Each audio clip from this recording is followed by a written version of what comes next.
ਵਾਹਿਗੁਰੂ ਜੀ ਕਾ ਖਾਲਸਾ ਵਾਹਿਗੁਰੂ ਜੀ ਕੀ ਫਤਿਹ। ਅੱਗੇ ਸਾਖੀ ਨੂਰ ਸ਼ਾਹ ਨਾ ਚੱਲੀ। ਗੁਰੂ ਨਾਨਕ ਸਾਹਿਬ ਜੀ ਜਦੋਂ ਅਸਾਮ ਦੇਸ਼ ਗਏ ਤਾਂ ਇੱਕ ਦਿਨ ਮਰਦਾਨਾ ਜੀ ਨੇ ਭੁੱਖ ਲੱਗਣ ਤੇ ਸ਼ਹਿਰ ਵਿੱਚੋਂ ਕੁਝ ਲੈ ਆਉਣ ਲਈ ਗੁਰੂ ਸਾਹਿਬ ਤੋਂ ਆਗਿਆ ਮੰਗੀ। ਗੁਰੂ ਸਾਹਿਬ ਨੇ ਮਰਦਾਨਾ ਨੂੰ ਇੱਥੋਂ ਦੀਆਂ ਜਾਦੂਗਰਨੀਆਂ ਬਾਰੇ ਚੇਤਨ ਕੀਤਾ। ਭਾਈ ਮਰਦਾਨਾ ਜੀ ਨੇ ਜਦੋਂ ਸ਼ਹਿਰ ਵਿੱਚ ਜਾ ਕੇ ਇੱਕ ਘਰੋਂ ਖਾਣ ਲਈ ਕੁਝ ਮੰਗਿਆ, ਜਾਦੂਗਰਨੀ ਨੇ ਉਹਨਾਂ ਨੂੰ ਘਰ ਅੰਦਰ ਬੁਲਾ ਕੇ ਜਾਦੂਈ ਧਾਗੇ ਨਾਲ ਬੰਨ੍ਹ ਕੇ ਮੇਂਢਾ ਬਣਾ ਕੇ ਬਿਠਾ ਦਿੱਤਾ ਅਤੇ ਆਪ ਪਾਣੀ ਲੈਣ ਚਲੀ ਗਈ। ਜਦੋਂ ਗੁਰੂ ਨਾਨਕ ਸਾਹਿਬ ਉਸ ਥਾਂ 'ਤੇ ਪਹੁੰਚੇ ਤਾਂ ਗੁਰੂ ਸਾਹਿਬ ਨੂੰ ਦੇਖ ਕੇ ਮਰਦਾਨਾ ਜੀ ਮਿਆਂਕਣ ਲੱਗ ਪਏ। ਜਦੋਂ ਉਹ ਜਾਦੂਗਰਨੀ ਪਾਣੀ ਲੈ ਕੇ ਵਾਪਸ ਆਈ ਤਾਂ ਗੁਰੂ ਸਾਹਿਬ ਨੇ ਉਸ ਨੂੰ ਮਰਦਾਨੇ ਬਾਬਤ ਪੁੱਛਿਆ ਤਾਂ ਉਸ ਨੇ ਜਵਾਬ ਦਿੱਤਾ, ਇੱਥੇ ਕੋਈ ਨਹੀਂ ਆਇਆ, ਦੇਖ ਲੈ। ਗੁਰੂ ਸਾਹਿਬ ਨੇ ਸ਼ਲੋਕ ਉਚਾਰਿਆ ਜੀ, ਕਲਰ ਕੀਆਂ ਵਣਜਾਰੀਆਂ ਝੁੰਗੇ ਮਸਕ ਮੰਗੇਨ, ਅਮਲਾ ਬਾਜੋ ਨਾਨਕਾ ਕਿਉਂ ਕਰ ਖਸਮ ਮਲੇਨ। ਝੂਠ ਬੋਲਣ ਕਰਕੇ ਉਹ ਪਾਣੀ ਦਾ ਘੜਾ ਜਾਦੂਗਰਨੀ ਦੇ ਸਿਰ 'ਤੇ ਹੀ ਚਿਪਕ ਗਿਆ। ਉਹ ਕੋਸ਼ਿਸ਼ ਕਰਨ ਦੇ ਬਾਵਜੂਦ ਉਹ ਘੜਾ ਉਤਾਰ ਨਾ ਸਕੀ। ਜਦੋਂ ਇਸ ਘਟਨਾ ਦੀ ਖਬਰ ਜਾਦੂਗਰਨੀ ਦੀ ਮੁਖੀ ਨੂਰ ਸ਼ਾਹ ਨੂੰ ਹੋਈ ਤਾਂ ਉਸਨੇ ਸਾਰੀਆਂ ਜਾਦੂਗਰਨੀਆਂ ਨੂੰ ਘਟਨਾ ਵਾਲੇ ਸਥਾਨ 'ਤੇ ਪਹੁੰਚਣ ਦਾ ਹੁਕਮ ਦਿੱਤਾ। ਜਾਦੂਗਰਨੀਆਂ ਆਪਣੀਆਂ ਕਰਾਮਾਤਾਂ ਦਾ ਜ਼ੋਰ ਦਿਖਾਉਣ ਲਈ ਦਰਖਤ, ਮਿਰਗਸ਼ਾਲਾ, ਚੰਦ, ਕੰਧ ਆਦਿ ਉੱਪਰ ਸਵਾਰੀਆਂ ਕਰਦੀਆਂ ਆ ਪਹੁੰਚੀਆਂ ਅਤੇ ਆਣ ਕੇ ਆਪਣੀ ਜਾਦੂਈ ਸ਼ਕਤੀਆਂ ਦਿਖਾਉਣ ਲੱਗੀਆਂ। ਗੁਰੂ ਸਾਹਿਬ ਨੇ ਮੁਸਕਰਾਉਂਦਿਆਂ ਹੋਇਆ ਮਰਦਾਨੇ ਨੂੰ ਕਿਹਾ, ਮਰਦਾਨਿਆਂ ਵਾਹਿਗੁਰੂ ਕਹਿ ਕਰ ਮੱਥਾ ਟੇਕ। ਮਰਦਾਨਾ ਜੀ ਦੇ ਇਸ ਤਰ੍ਹਾਂ ਕਰਨ ਨਾਲ ਗਲ ਵਿੱਚ ਪਿਆ ਧਾਗਾ ਟੁੱਟ ਗਿਆ ਅਤੇ ਉਹ ਰਬਾਬ ਫੜ ਕੇ ਬੈਠ ਗਏ। ਗੁਰੂ ਸਾਹਿਬ ਨੇ ਰਾਗ ਵਡਹੰਸ ਵਿੱਚ ਸ਼ਬਦ ਉਚਾਰਿਆ। ਸ਼ਬਦ ਸੁਣਨ ਤੋਂ ਬਾਅਦ ਜਾਦੂਗਰਨੀਆਂ ਆਪਣੀ ਜਾਦੂਈ ਸ਼ਕਤੀ ਦਿਖਾਉਣ ਤੋਂ ਅਸਮਰੱਥ ਹੋ ਗਈਆਂ। ਫਿਰ ਨੂਰ ਸ਼ਾਹ ਆਪ ਆਪਣੀਆਂ ਕਾਫੀ ਚੇਲੀਆਂ ਨਾਲ ਅਡੰਬਰ ਚਾਉਂਦੀ ਹੋਈ ਉੱਥੇ ਪਹੁੰਚੀ। ਉਸ ਦੇ ਜੰਤਰਾਂ ਮੰਤਰਾਂ ਨੂੰ ਦੇਖਦਿਆਂ ਗੁਰੂ ਸਾਹਿਬ ਨੇ ਰਾਗ ਸੂਹੀ ਵਿੱਚ ਸ਼ਬਦ ਉਚਾਰਨਾ ਸ਼ੁਰੂ ਕਰ ਦਿੱਤਾ। ਗੁਰੂ ਸਾਹਿਬ ਨੇ ਵਿਸਮਾਦ ਵਿੱਚ ਆ ਕੇ ਜਦੋਂ ਇਹ ਸ਼ਬਦ ਰਾਹੀਂ ਨੂਰ ਸ਼ਾਹ ਨੂੰ ਉਸ ਦੇ ਗੁਨਾਹਾਂ ਦਾ ਚੇਤਾ ਕਰਵਾਇਆ ਤਾਂ ਉਹ ਨੀਵੀਂ ਪਾ ਕੇ ਬੈਠ ਗਈ।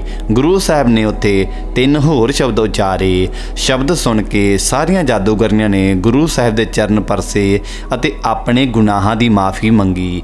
ਗੁਰੂ ਸਾਹਿਬ ਨੇ ਉਹਨਾਂ ਨੂੰ ਵਾਹਿਗੁਰੂ ਦਾ ਉਪਦੇਸ਼ ਦਿੱਤਾ ਅਤੇ ਵਾਹਿਗੁਰੂ ਦਾ ਉਚਾਰਨ ਕਰਕੇ ਜਾਦੂਗਰਨੀ ਦੇ ਸਿਰੋਂ ਘੜਾ ਉਤਾਰਨ ਲਈ ਕਿਹਾ। ਇਸ ਤਰ੍ਹਾਂ ਕਰਨ ਨਾਲ ਉਸ ਦੇ ਸਿਰੋਂ ਘੜਾ ਉਤਰ ਗਿਆ। ਸਾਰੀਆਂ ਜਾਦੂਗਰਨੀਆਂ ਗੁਰੂ ਜੀ ਦੇ ਚਰਨੀ ਪੈ ਗਈਆਂ ਅਤੇ ਨਾਮ ਜਪਣ ਲੱਗੀਆਂ ਜੀ। ਅੱਗੇ ਸਾਖੀ ਪਟਨਾ ਵਿਖੇ ਚੱਲੀ। ਗੁਰੂ ਜੀ ਨੂਰ ਸ਼ਾਹ ਦੀ ਬੇਨਤੀ ਪ੍ਰਵਾਨ ਕਰਕੇ ਕੁਝ ਸਮਾਂ ਉੱਥੇ ਹੋ ਠਹਿਰੇ। ਇਸ ਦੌਰਾਨ ਨੂਰ ਸ਼ਾਹ ਨੇ ਆਪਣੀ ਸਾਰੀ ਜਾਇਦਾਦ ਲੋਕਾਂ ਵਿੱਚ ਵੰਡ ਦਿੱਤੀ ਅਤੇ ਆਪਣੇ ਦਾਸ ਦਾਸੀਆਂ ਨੂੰ ਆਜ਼ਾਦ ਕਰ ਦਿੱਤਾ। ਉਸ ਆਪਣਾ ਨਵਾਂ ਨਾਂ ਪਾਰਬਤੀ ਰੱਖ ਲਿਆ ਅਤੇ ਉਹ ਤਨੋਂ ਮਨੋਂ ਸਿੱਖੀ ਦੇ ਪ੍ਰਚਾਰ ਵਿੱਚ ਰੁੱਝ ਗਈ। ਇਸ ਤਰ੍ਹਾਂ ਨੂਰ ਸ਼ਾਹ ਦਾ ਉਧਾਰ ਕਰਕੇ ਗੁਰੂ ਜੀ ਫਿਰ ਆਪਣੇ ਪੰਧ 'ਤੇ ਚਲੇ ਗਏ। ਪਿੰਡੋਂ ਪਿੰਡੀ ਸਿੱਖੀ ਦਾ ਪ੍ਰਚਾਰ ਕਰਦੇ ਉਹ ਇੱਕ ਪਿੰਡ ਦੇ ਬਾਹਰ ਜਾ ਬੈਠੇ। ਕੁਝ ਸਮਾਂ ਠਹਿਰ ਕੇ ਭਾਈ ਮਰਦਾਨਾ ਜੀ ਨੇ ਗੁਰੂ ਜੀ ਪਾਸ ਬੇਨਤੀ ਕੀਤੀ, ਜੇ ਹੁਕਮ ਹੋਵੇ ਤਾਂ ਉਹ ਪਿੰਡ ਜਾ ਕੇ ਕੁਝ ਖਾ ਪੀ ਆਵੇ। ਗੁਰੂ ਜੀ ਨੇ ਭਾਈ ਮਰਦਾਨਾ ਜੀ ਨੂੰ ਜਾਣ ਦੀ ਆਗਿਆ ਦੇ ਦਿੱਤੀ। ਭਾਈ ਮਰਦਾਨਾ ਜੀ ਬੜੇ ਚਾਅ ਨਾਲ ਪਿੰਡ ਵਿੱਚ ਚਲੇ ਗਏ। ਜਦੋਂ ਭਾਈ ਮਰਦਾਨਾ ਜੀ ਉਸ ਪਿੰਡ ਵਿੱਚ ਪੁੱਜੇ ਅਤੇ ਪ੍ਰਸ਼ਾਦਿਆਂ ਦੀ ਮੰਗ ਕਰਨ ਲੱਗੇ ਤਾਂ ਉਹਨਾਂ ਦੇ ਲੋਕ ਮਗਰ ਪੈ ਗਏ। ਭਾਈ ਮਰਦਾਨਾ ਜੀ ਜਿਸ ਘਰ ਵਿੱਚ ਜਾਂਦੇ ਤਾਂ ਉਹਨਾਂ ਪਿੱਛੇ ਲੋਕ ਕੁੱਤੇ ਪਵਾ ਦਿੰਦੇ। ਜਦੋਂ ਭਾਈ ਮਰਦਾਨਾ ਜੀ ਸਾਰਾ ਪਿੰਡ ਫਿਰ ਕੇ ਭੁੱਖੇ ਤਿਹਾਏ ਗੁਰੂ ਜੀ ਕੋਲ ਪਰਤੇ ਤਾਂ ਉਹ ਬੜੇ ਦੁਖੀ ਹੋ ਕੇ ਗੁਰੂ ਜੀ ਨੂੰ ਕਹਿਣ ਲੱਗੇ, ਇਸ ਪਿੰਡ ਦੇ ਲੋਕ ਬੜੇ ਦੁਸ਼ਟ ਅਤੇ ਬੇਰਹਿਮ ਹਨ। ਮੈਨੂੰ ਉਹਨਾਂ ਰੋਟੀ ਪਾਣੀ ਤਾਂ ਕੀ ਦੇਣਾ ਸੀ, ਬਲਕਿ ਪੁੱਠਾ ਸਿੱਧਾ ਬੋਲ ਕੇ ਮਗਰ ਕੁੱਤੇ ਪਵਾ ਦਿੱਤੇ। ਗੁਰੂ ਜੀ ਮੁਸਕਰਾਉਣ ਲੱਗੇ। ਇੰਨੇ ਚਿਰ ਵਿੱਚ ਪਿੰਡ ਦੇ ਕੁਝ ਲੋਕ ਅਤੇ ਮੁੰਡਿਆਂ ਦੀ ਟੋਲੀ ਵੀ ਗੁਰੂ ਜੀ ਦੇ ਡੇਰੇ ਵੱਲ ਆਉਂਦੀ ਵਿਖਾਈ ਦਿੱਤੀ। ਗੁਰੂ ਜੀ ਕਹਿਣ ਲੱਗੇ, ਮਰਦਾਨਿਆਂ ਤੇਰੇ ਸਾਥੀ ਤਾਂ ਇੱਥੇ ਪਹੁੰਚ ਗਏ ਹਨ।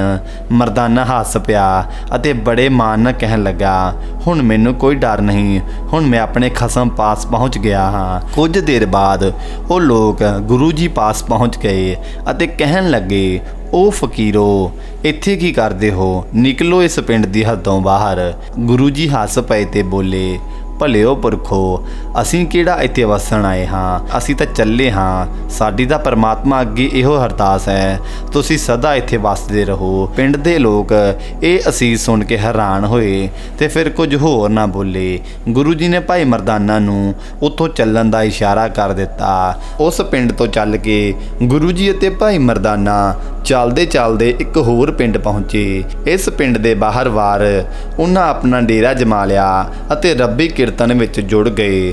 ਜਦ ਕੁਝ ਸਮੇਂ ਬਾਅਦ ਪਿੰਡ ਦੇ ਲੋਕਾਂ ਨੂੰ ਪਤਾ ਲੱਗਾ ਕਿ ਦੋ ਸਾਧੂਆਂ ਨੇ ਉਹਨਾਂ ਦੇ ਪਿੰਡ ਦੇ ਬਾਹਰ ਉਤਾਰਾ ਕੀਤਾ ਹੈ, ਤਾਂ ਉਹ ਵਹੀਰਾਂ ਘੱਤ ਕੇ ਗੁਰੂ ਜੀ ਪਾਸ ਆ ਪੁੱਜੇ। ਗੁਰੂ ਜੀ ਨੂੰ ਮੱਥਾ ਟੇਕਿਆ ਅਤੇ ਸਾਰੇ ਉਹਨਾਂ ਦੇ ਆਸ-ਪਾਸ ਬੈਠ ਗਏ ਅਤੇ ਰੱਬੀ ਕੀਰਤਨ ਸੁਣਨ ਲੱਗ ਗਏ।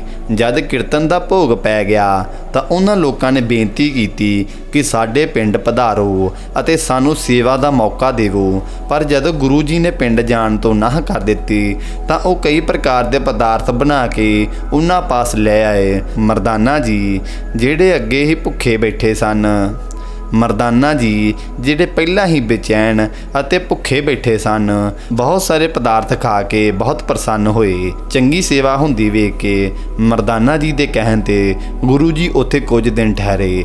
ਜਦ ਉਹ ਪਿੰਡ ਨੂੰ ਅਲਵਿਦਾ ਕਹਿ ਕੇ ਚੱਲਣ ਲੱਗੇ ਤਾਂ ਗੁਰੂ ਜੀ ਬੋਲੇ, ਇਹ ਨਗਰ ਉੱਜੜ ਜਾਵੇ। ਭਾਈ ਮਰਦਾਨਾ ਗੁਰੂ ਜੀ ਦੀ ਇਹ ਬਖਸ਼ਿਸ਼ ਸੁਣ ਕੇ ਬਹੁਤ ਹੈਰਾਨ ਹੋਇਆ ਅਤੇ ਕਹਿਣ ਲੱਗਾ, ਮਹਾਰਾਜ ਤੁਹਾਡੇ ਰੰਗ ਵੀ ਨਿਆਰੇ ਹਨ। ਜਿਸ ਨਗਰ ਦੇ ਲੋਕਾਂ ਨੇ ਸਾਨੂੰ ਧੱਕੇ ਮਾਰ ਕੇ ਬਾਹਰ ਕੱਢ ਦਿੱਤਾ, ਤੁਸੀਂ ਉਹਨਾਂ ਨੂੰ ਆਸ਼ੀਰਵਾਦ ਦਿੱਤਾ ਕਿ ਵਸਦੇ ਰਹੋ। ਜਿਸ ਨਗਰ ਦੇ ਲੋਕਾਂ ਨੇ ਸਾਡੀ ਇੰਨੀ ਸੇਵਾ ਕੀਤੀ, ਉਸ ਨੂੰ ਸ਼ਰਾਪ ਦੇ ਦਿੱਤਾ ਕਿ ਉੱਜੜ ਜਾਵੋ। ਇਸ ਵਿੱਚ ਕੀ ਭੇਦ ਹੈ, ਮੈਨੂੰ ਦੱਸੋ ਜੀ। ਗੁਰੂ ਜੀ ਨੇ ਫਰਮਾਇਆ, ਉਹ ਮਲੀਨ ਤੇ ਨੀਚ ਬੁੱਧੀ ਦੇ ਲੋਕ ਉਸ ਨਗਰ ਵਿੱਚ ਹੀ ਵਸਦੇ ਰਹਿਣ ਤਾਂ ਠੀਕ ਹੈ, ਬਾਹਰ ਜਾ ਕੇ ਉਹ ਆਪਣੀ ਭ੍ਰਿਸ਼ਟ ਬੁੱਧੀ ਦੀ ਵਰਤੋਂ ਕਰਨਗੇ। ਪਰ ਇਸ ਪਿੰਡ ਦੇ ਲੋਕ ਉੱਜੜ ਕੇ ਕਿਸੇ ਹੋਰ ਪਿੰਡ ਜਾ ਕੇ ਵਸਣਗੇ ਤਾਂ ਉਹਨਾਂ ਨੂੰ ਵੀ ਆਪਣੇ ਵਰਗਾ ਕਰ ਲੈਣਗੇ ਜੀ।